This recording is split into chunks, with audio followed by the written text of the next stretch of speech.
Hello everyone, welcome to our Let's Play series of Enderal. This is Colonel RPG as usual, and I'm very happy that you're supposed to join me today, here behind this house, and we're looking for a shrine. Wait a minute, is that it? Let me see. Is that it over there? Last episode I was going around and I couldn't find anything. I can't really tell what that is. That looks pretty cool, but I don't think that is it. Last episode, basically what happened is we talked to a kid, he told us about a thing, and then we went to the thing, and the thing had a poem, he said. Not really. But the poem spoke about... Spoke about a shrine. Okay, I don't need any of this. But apparently there's a shrine behind his house. And this is literally behind his house. The problem is, in multiple languages, behind can mean many different things. It can mean like next to, or adjacent, or close by, or really nowhere, anywhere nearby at all. Which I believe is the case, because we went to this shrine over here, and I couldn't find... Oh. Thank you for coming back here, Colonel. I couldn't find any blessings or nothing. So, I don't really know what we're doing here. There's no activation. Oh. There is an activation. At the beginning of the current, a big stone with a raised bleak tree in the west. Oh, that's not... Well, a big stone with a... What was the tree like? Big stone with a raised bleak tree. Okay, in the west. So we're looking south? That's west. That was the tree that I was... At the beginning of the current. That was the tree that I was looking at. I was looking at the right spot. This is a treasure... Oh, why? Speak of treasure hunt, let me dig up some things and put the shovel to use. We really need to... Oh, that's not the point, but sure. That was the opposite of what I wanted you to do. Apprentice block book, sure. But we really need to go to the village, because I have too much crap on me. Speaking of which, let's not worry about this thing right now. Yes. No need to thank me. No need to thank me. Let's not worry about this. Let's, the salt is actually important. So I'm gonna leave the shovel. But the shovel is actually... It's not that... it's just not that... None of this is really that heavy. And, I will drop mud morals, because we have a lot of them. So, how do I do this? Okay. How about 3? No, there... Oh, yeah. How about 3 more? There we go. Good stuff. Okay. So that was pretty good. We found something on account of that thing. There's also stuff up there. Yeah, because we didn't come around here. That's why this is all new stuff. That was an imposing one. Yeah, we need to go to Riverville, which should be around here somewhere. I have not been down here. I don't think, anyway. Huh. It's a cool place. It's a cool place, all things considered. Okay. So, yeah, another thing. We have a mission. Tell Jasper about Yarrow's life letters. And also, yeah, we didn't read that. So how about we do? How about we now go ahead and read that book? Yarrow's diary, because this thing is apparently very good, or apparently important for the storyline. So, this is Let's Play Enderal. Let's immerse ourselves. My name is Yarrow Sunwind, and this is my first life letter.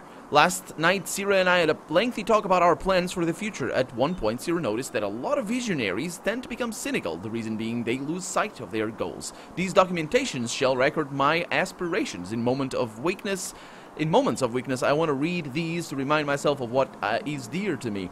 Well, this is the first one. Just yesterday, the Keeper of the Order from Ark visited the village. And if that weren't enough, he also detected some magic inside of me.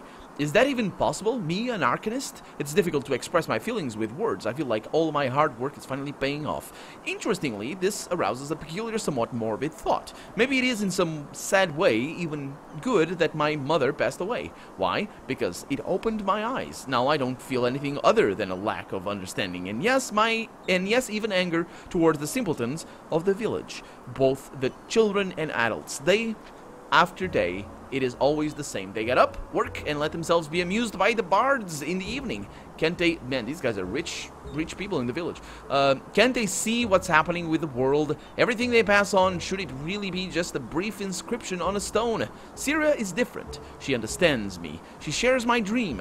And if Master Egress accepts her as an apprentice, we could continue to be as close in the novitiate as we are right now. I should say, though, that this problematic over here raised by this guy is actually very modern problematic, and this actually speaks to other stuff that I've seen about the writing in this game. We're kind of projecting a lot of our modern problems. If you read poetry and just poems, and I mean, I say poetry because that's really what I personally have read. Excuse me, from the Portuguese canon, being a Portuguese person myself. If you read poetry from up until the 19th century, mostly, the common criticism isn't actually towards people it's not about not caring and because they just listen to the bards. It is more, actually, now that I think about it, it is more in relation to not caring about, just caring about the base things in life. So it's a different perspective, maybe on the same thing, but I think, actually, now that I speak about it, these bards here might be sort of a replacement for what you'll often hear in poetry that criticizes the common way of living, I guess, which is criticizing, actually, religion in general. So that those bards there might be standing for priests. But then again, it's not the same sort of criticism. But anyway, this feels like very modern criticism of society that didn't actually exist in medieval worlds. Anyway, second letter. Oh, yeah, these are different letters. Okay, 15 years have passed, and a lot of my wishes have come true. Sira and I are now living together, but with the craftsmen instead of in the temple quarters. It has been 5 years since I completed the holy trial. Despite what I had originally planned, I have decided against the military path and will be a school teacher instead. Why? Because I believe that I can reach a lot more people by sharing my vision with the young, rather than fighting in wars. Such things might sometimes be necessary, but they stand by everything that I stand against. Okay, now this is another very modern thing here. While today teachers will be seen as very much the antithesis, I guess, of a military career, it wasn't like that in the past, especially for a lot of nobles, which would be the people that would be learning. Your arms master would be the one to teach you things. The things that we see these days in fiction, where you have a meister and all that sort of stuff, those are sort of deconstructions of how it usually happened. If you wanted to learn, you'd learn about wars. That's what you were learning for. That's the reason why you're learning. What is, because you just need to ask you the question, what is this guy actually teaching? What is he teaching? What is it? Is he teaching? What, you know what I mean?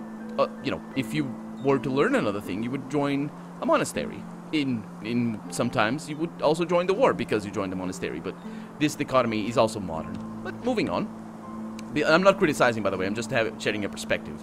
It's the story that it is, but it's still, I'm just sharing my perspective. Beyond that, the true Chessa has recently adopted the food bank bill, which Sira and I developed together. Twice a year, rich Enderalians are obliged to contribute... Wait a minute. How did you develop a bill? Are you a member of government? How does that even... Sure. I'm not crazy, am I? This feels very modern. Everything. Anyway, twice a year, rich Enderalians are obliged to contribute a handful of pennies into a chest, with which the poorest in the Undercity are bought a warm meal. Wait, twice a year, rich? Oh no, okay, so yeah, twice a year, rich Enderalians are obliged to... Sorry, I was misreading that. Are obliged to contribute a handful of pennies to feed the poor. The reactions were mixed. Some agreed, almost enthusiastically, while others were outraged. Often I would hear things like, it's their own fault they live in misfortune, or if they would actually work, they wouldn't starve. Which are criticisms that are fitting in a capitalist world, not in a feudal one. In a feudal world, this would still be an issue, but it would be more related to pious work and just helping the church, which would the church.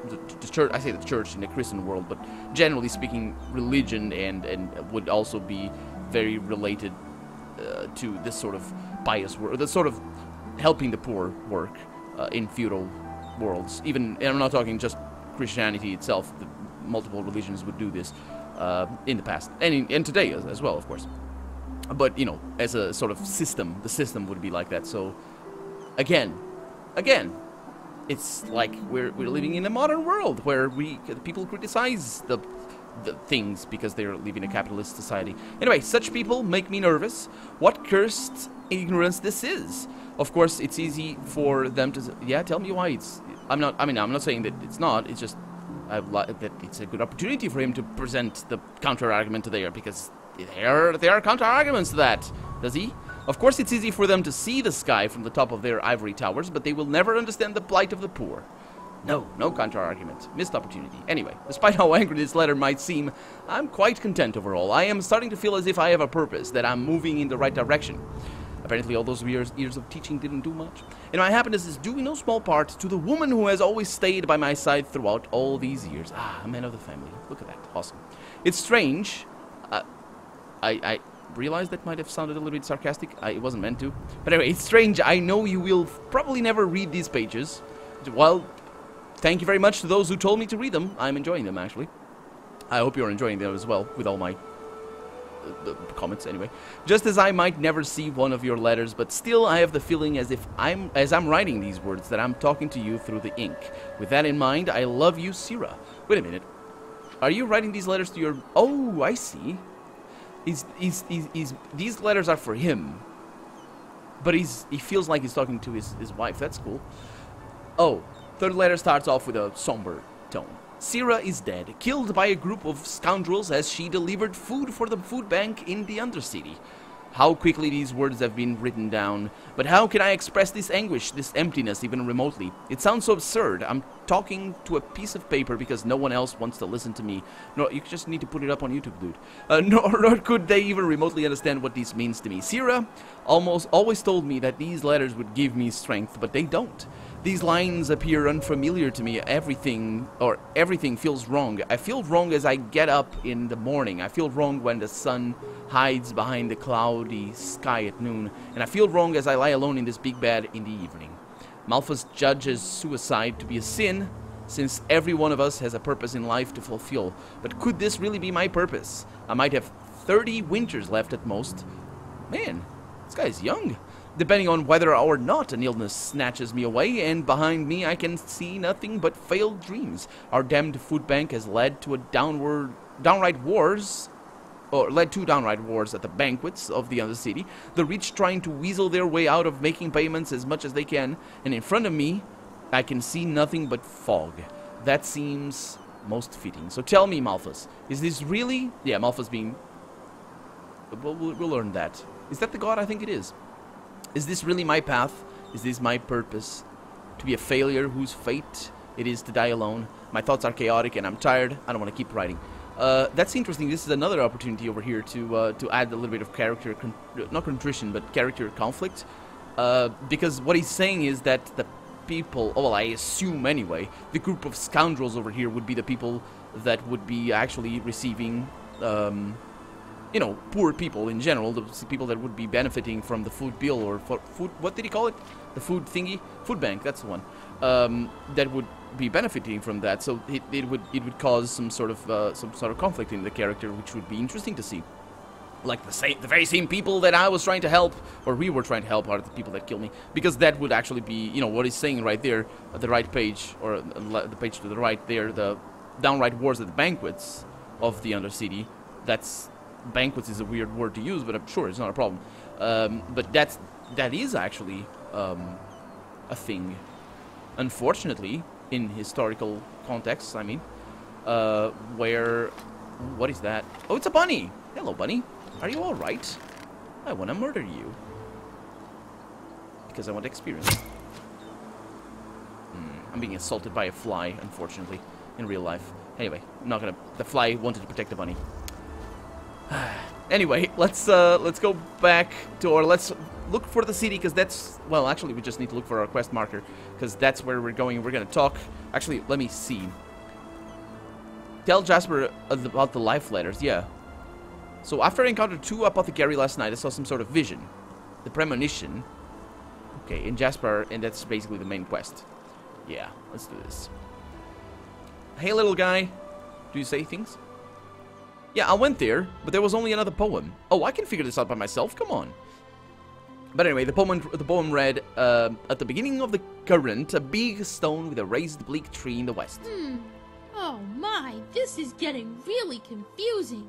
Maybe we should just take a look around. What do you think? We were right about the shrine, so maybe the next clue is also hidden somewhere near here. I will wait right here. Sure.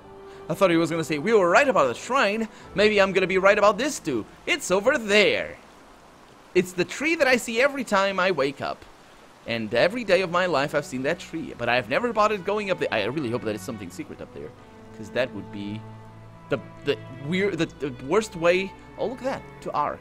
The worst place to hide things. But I'm liking this. Oh, dude, these signs are good. These guys have good signals. Signaling? Whatever. It's nothing like the modern world where you always get lost. But now with the GPS systems, or I guess GPS, period, you don't really have to use those signs. Excuse me, sir? Watch yourself. The streets aren't safe this time of the day. Really? When are they safe? At night when everybody's in bed? Or maybe it's not this time of day. Maybe I'm not sure. Oh. What? Why? Oh, it bugged out. Okay, let's eat that. Can I walk now? I can. Good. And I have some protection or something. Is this an inn? This is not the way I need to go. I'm not going to collect anything. I'm just going to go straight to there. I don't know if this is Riverville, though. Oh, hi! It's him! Is it? That's not my Prince Charming. Hey. No. Alfred. Who the hell are you? Who are you? Just a traveler. You're Alfred, right? The childhood friend of a man named Yarrow? Yarrow. This is about his death, isn't it? The rampage. I haven't heard of that. Of course, who hasn't? Yarrow was one of us, after all. It is terrible. Simply terrible. You want to hear an old man's opinion, though? I always expected that something like this would happen. Yeah. Malthus, forgive me for talking about a keeper like that, but it's the truth. You mean you saw it coming? How? Hard to explain, really. Come on, let's find somewhere to sit. It'll be easier to talk that way. It will. Okay. It will be easier for that guy to also move on. Dude! Oh, he has an amazing name. Yes?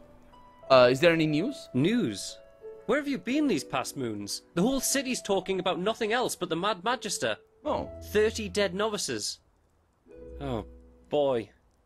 How could something like this happen? Within the Order? That's what we're here for, actually. I'm new to in the city. I'm looking for work. Do you know where I can find any? Work, huh? If you know a thing or two about herbs and the healing arts, you should talk to the mayor. His companion has been sick for moons now. Poor Mathilda. I've never met a woman more generous than her. She doesn't deserve that. Okay. Well, thank you very much. I'll see you later. Can I say? Yeah, thank you. Okay. What is this? Burns? No, I didn't want to take the... Dang. Oh, now I'm gonna need to eat some troll fat or something. Okay, what am I gonna eat today? Lavender. Sure. Oh, unfortunately, lavender is quite heavy, though. And I can't tell. Yes, yes. Oh, how heavy was that egg? I really am carrying crap that I shouldn't. The leather is important, though. I'm not gonna drop the leather. I am gonna drop the flour. 1. Okay, good. Let's sit down. That's not this guy. It's the other one. Well, Yarrow.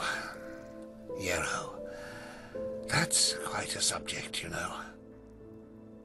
You were right when you said we were best friends. Our fathers knew each other. For as long as I can remember, Yarrow and I were getting into trouble together. At least, until his mother died. Oh yeah, that's the first letter, yeah. So, she didn't die of old age, I assume. No. Bandits killed her in broad daylight on Penny Road. Today these incidents are common, but not back then. The road was considered safe, very safe. She was on her way to Ark, accompanied by 3 other women, and they were set upon at the pass. None of them survived.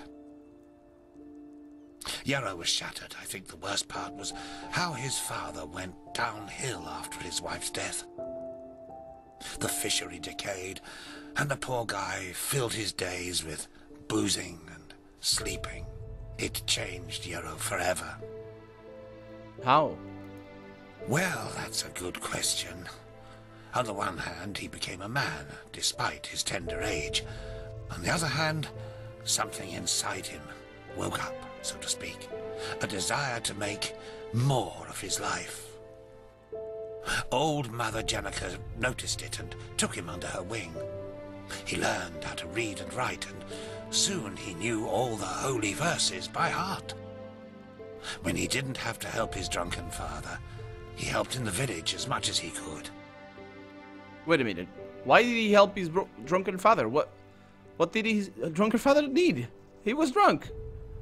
Did he have a job or something? I don't know.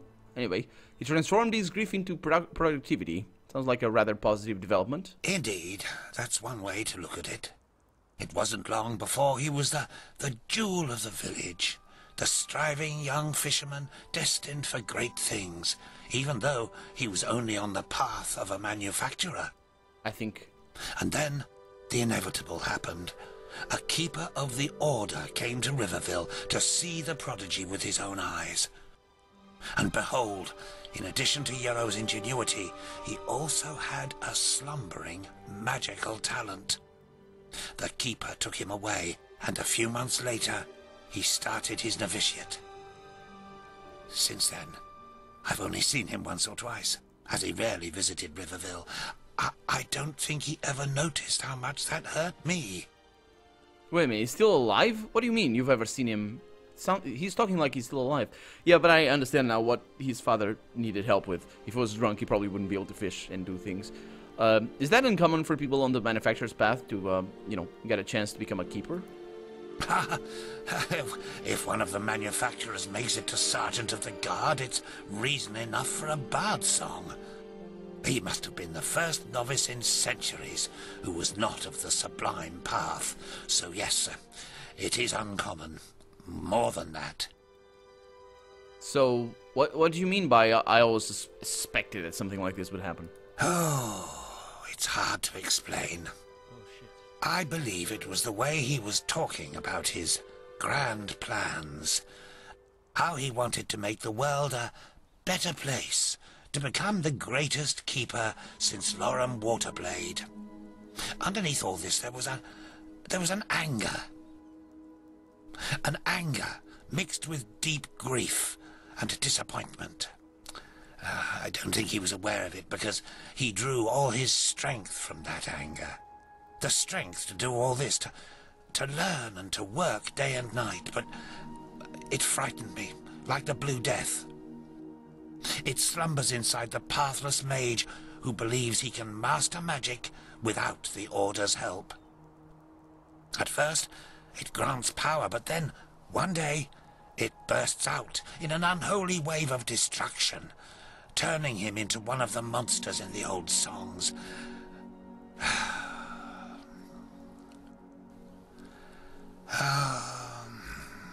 Anyway, I'm just an old man. What do I know about these matters? Now let me go to sleep, my dame. All these memories are making me weary. All right. Thanks for the help. Yes, of course. I really should say I'm sorry you lost your friend, but apparently I can't. It's nighttime now. Yay! Is that his house? He's gonna say goodbye? That'd be really cool if he did. Or if he's just gonna stay there looking at me and go... Okay, that was coincidence. I'm sure it wasn't scripted, but that was pretty good. That was pretty cool. Just like a goodbye. It was saying goodbye in a sort of thankful... I don't know. Can read a lot by just people...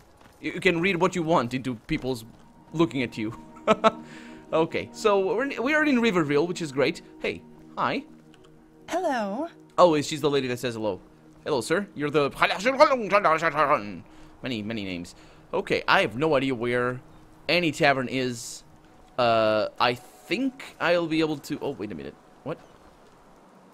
Oh. Oh, excuse me. Oh. We're in for something. Are you okay, madame? Oh. I sense vibrations. Oh. Horrible, bad okay. vibrations. Oh, yes, I feel them very strongly. Okay, come on. You need to make up your mind. What do you mean, bad vibrations? Oh, yes. Something peculiar surrounds you. Oh. Your aura. Oh, by Malphus, no. Oh, boy.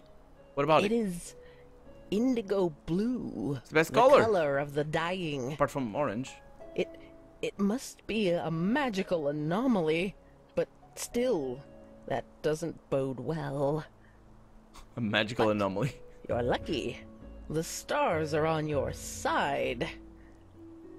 I, just like you, find myself in deep trouble. And maybe we can help each other. Sure. Well, okay. How can I help? I have a special object in stock. A skull. Oh. According to the legends, it comes from the midst of the Kiran Desert, and us arcanists refer to it as the Master Skull. It is a risky experiment, but at midnight, if you balance the skull on your head for 1 full hour, it might help to reharmonize your aura. Maybe. Look, if you want me to help you, I want something useful in return, not some skull. Oh, such distrust in the cosmic powers. What cosmic powers? You Well, didn't say cosmic A powers. horse can only be led to the water. The drinking has to be done by the horse itself. Not necessarily. If it's coin you're after, you shall have it. A couple of days ago, something precious was stolen from me. My beauty potion. And until yesterday, I was in the dark as to who took it. A vision has shed light onto the matter. It was an aura thief. Did you... An aura thief? Yes. Old beings from past times, way before the Pyreans. For common eyes, they are invisible, but we, spiritually gifted, can see them. Aura thieves only have one reason for existence, and that is to disrupt harmony by playing horrible pranks on innocent people, such as the theft of my potion. So how can you be sure it wasn't a... I see. No, you don't. But how could you? That was well delivered. Did you say your beauty potion, though? Yes! Its essence is fresh water directly from the sources of Inodan. A real rarity, you see. But it is as potent as it is exquisite. To those who drink it regularly, the potion grants both an otherworldly allure, as well as it completely stops natural aging. And before you ask, yes, only through the elixir was I able to maintain my youthful beauty over all these years. Alright, I'll see if I can find your potion. Any ideas where I should start looking? I have a suspicion. Yesterday, when I danced at the river, I heard a voice out of nowhere whispering right into my ear, and it only said 6 words. Find me in the Clearwater Cave. I'm sure it was the potion who spoke to me, but I'm too old to go exploring old caves like this one on my own. which is sad since said cave is only a few minutes' march from the village. It's an abandoned mine just up the hill that leads to the pass. Go there and find my potion, and I will reward you most generously. Okay. I'll definitely go there. I will also not be using the potion at all. I mean, maybe it works. I don't know how old she is. But anyway, that's going to be that for right now. We're in Riverville at long last, and I am going to look for a tavern so I can sell all of my things. The Drunken Bee, I think we found a tavern. So for right now, I'm Colonel RPG, and this has been Enderal. I really hope you've enjoyed it, and if you did, go ahead and leave a comment. Like the video if you want to see the next episode come out sooner rather than later. But above all, thank you so much for watching, and I hope I'll see you next episode. Bye-bye. Bloody weather. Yeah.